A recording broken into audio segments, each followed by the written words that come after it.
On va commencer, puisque la semaine dernière, vous étiez tous les deux autour de cette table. On avait commencé, si mes souvenirs sont bons, par Amou. On va commencer donc, cette semaine, par Ousmane Timéra et son avis tranché. Alors, mon avis tranché concerne un congrès qui a eu lieu à Grozny, en Tchétchénie. C'est pas si inaperçu. Mais Tariq d'ailleurs m'en a fait part par des mails à travers d'autres commentaires et autres. Mais c'est pas si inaperçu, mais c'est quand même important vu ce qui se passe dans la région.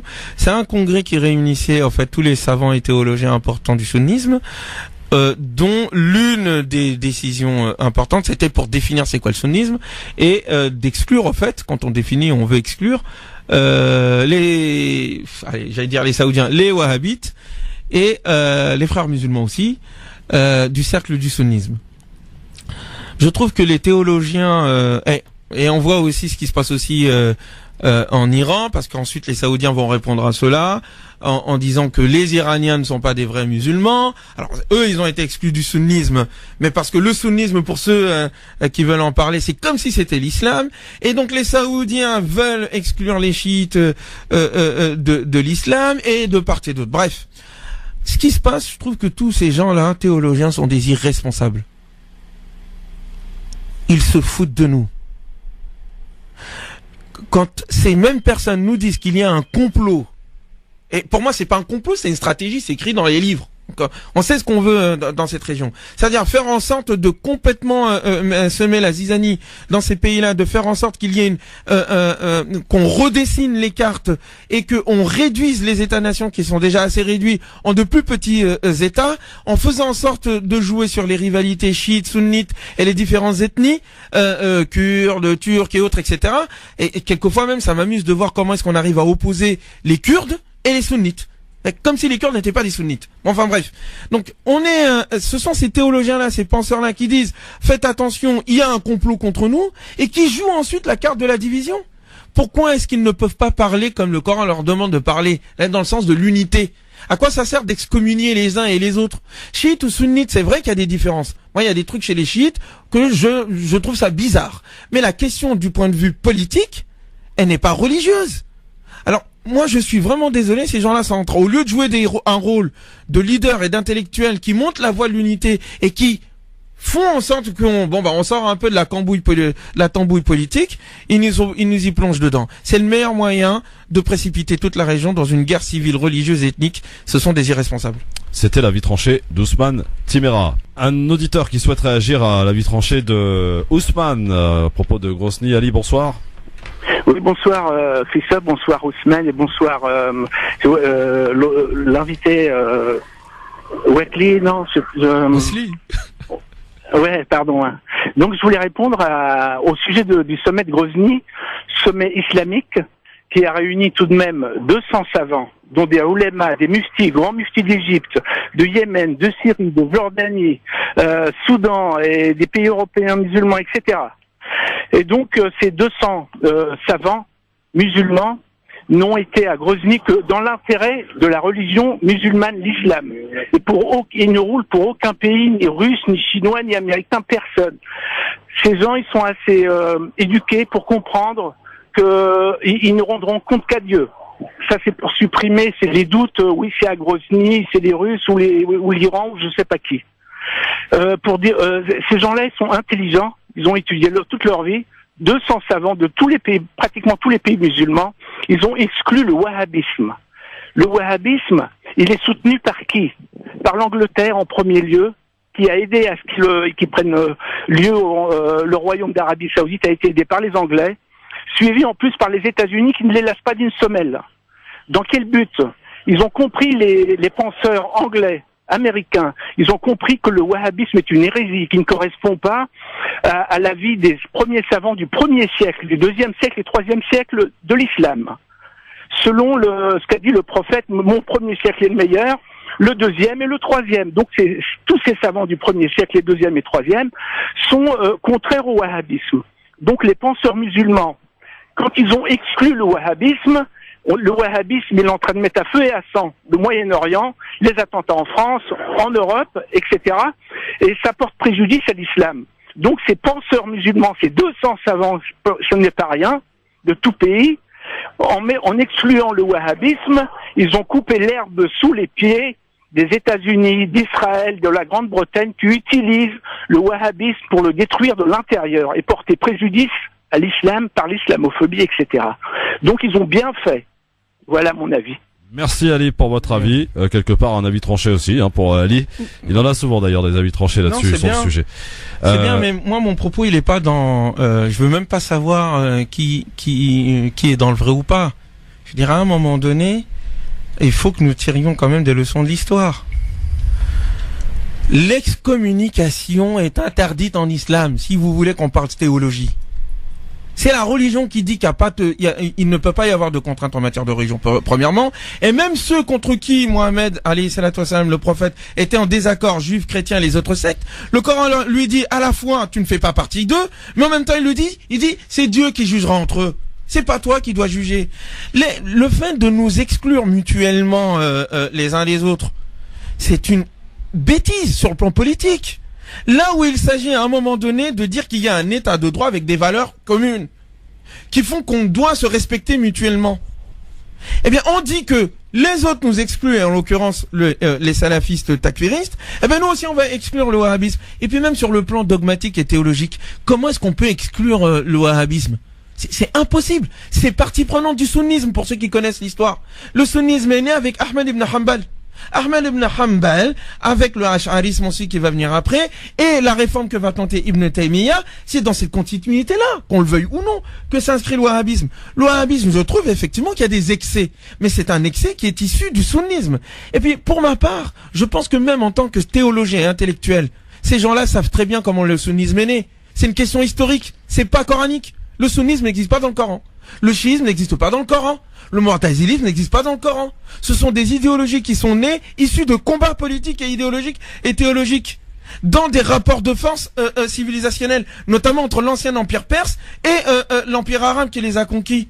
Et nous, au XXIe siècle, voulant régler le problème et permettre l'unité des musulmans et avoir une mission salvatrice pour l'humanité, on est en train d'essayer de faire revivre des vieux combats entre sunnites, chiites, salafistes, ash'arisme, etc. C'est ça que je dis, c'est des irresponsables, parce qu'ils savent aussi bien que moi, voire mieux, que le sunnisme en lui-même, c'est une question historique. Si ces gens-là devaient parler, doivent parler au nom de l'islam. Et l'islam n'est pas sunnite, il n'est pas chiite, il n'est pas idéologique, il est au-delà de ces choses-là. Et c'est de cela dont on a besoin. On a besoin de musulmans qui ne soient pas sectaires, de musulmans qui sont au-delà des religions, des musulmans qui portent le message cosmique de l'islam et qui fait qu'ils peuvent parler à toute l'humanité, quelle que soit cette religion. Pourquoi sa religion? Parce que le Coran dit, ceux qui se sont divisés autour des religions, tu ne fais certes pas partie d'eux, donc tu fais pas partie de leur secte et groupe, mais par contre c'est Dieu qui juge entre eux. Toi tu discutes avec eux dans la paix. Voilà ce dont on a besoin.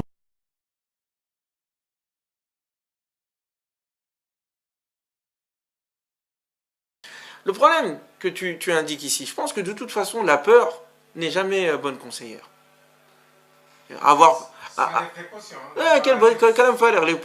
Quelle précaution, mon frère? On est une communauté qui est en train de mourir. Tu veux quoi de plus? Ce sont ces précautions qui nous ont tués. Entre guillemets, précautions. Tu regardes les musulmans aujourd'hui, comment ils réfléchissent, c'est catastrophique. Catastrophique. Et je ne parle pas des musulmans lambda, je te parle des savants. Quelqu'un va dire, mais pour qui il se prend celui-là? Je me prends pour un musulman qui est conscient de sa réalité et qui a lu, et qui a discuté avec des savants. Quand vous voyez des savants aujourd'hui qui font que leurs propos et leurs fatwas font des guerres civiles. Des guerres civiles. Ce qui se passe en Irak, ce qui s'est passé en Syrie, c'est quoi? C'est des fatwas. Quand Youssouf Qaradawi, que je respecte beaucoup parce que je le considère comme mon professeur et maître, puisque j'ai étudié auprès de ses élèves à lui, il n'y a pas de souci. Le respect ne m'empêche pas d'être critique. Quand sa fatwa dit à un moment donné, il encourage la révolution qui a eu lieu en Tunisie et la révolution qui a eu lieu en Égypte, qu'il fait une fatwa pour condamner à mort Kadhafi et à mort Moubarak, il le fait, très bien, ok, il fait une fatwa. Moi je ne suis pas d'accord avec l'idée de tuer les gens. Et je trouve que ce n'est pas le rôle d'un savant de faire des choses pareilles. On n'appelle pas aux gens de tuer, on n'appelle pas au meurtre. Bref, mais c'est un tyran, c'est un ceci, c'est la révolution, il faut y aller, n'ayez pas peur. Très bien, ok.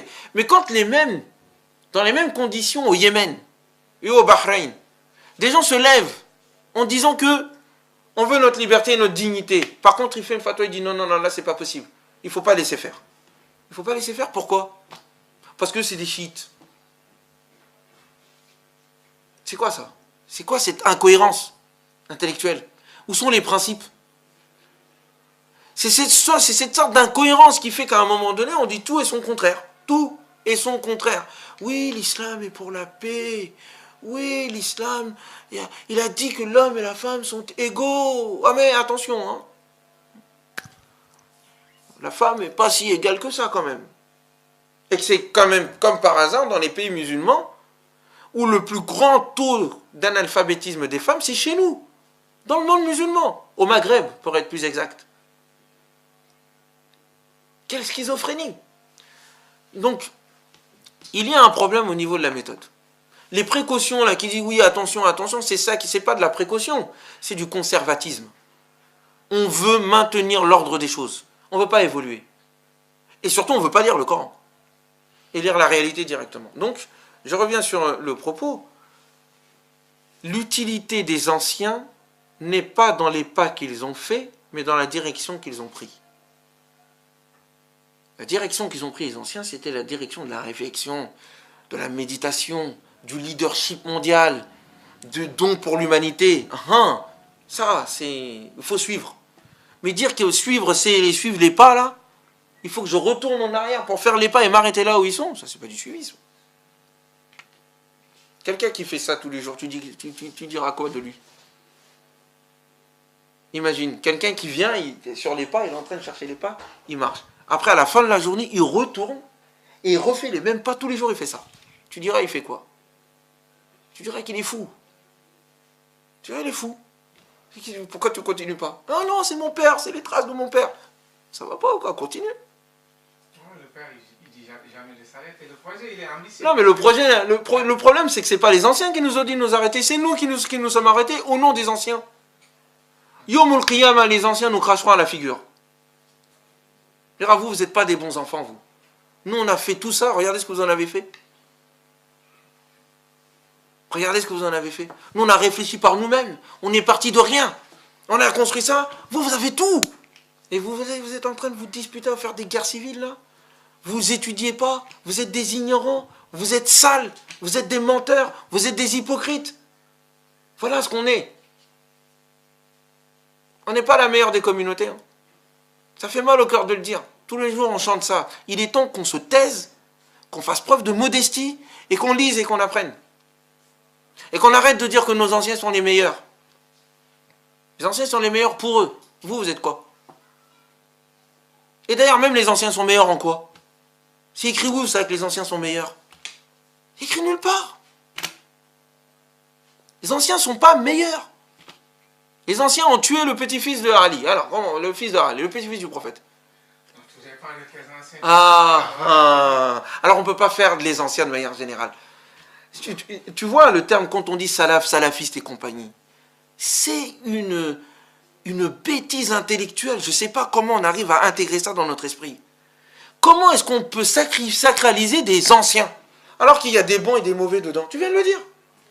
Il y a des gens comme Ali radiallahu anhu, comme Osman ibn Affan, comme Abu Bakr Siddiq, comme Ibn... Masha'Allah, c'est des grands ceux-là.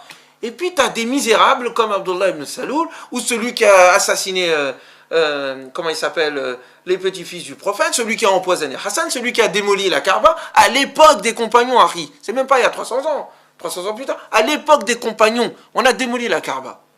Alors, comment on fait? Et là, ils sont tous bons. C'est kalam farir. Ça n'est même pas intellectuel ce truc-là.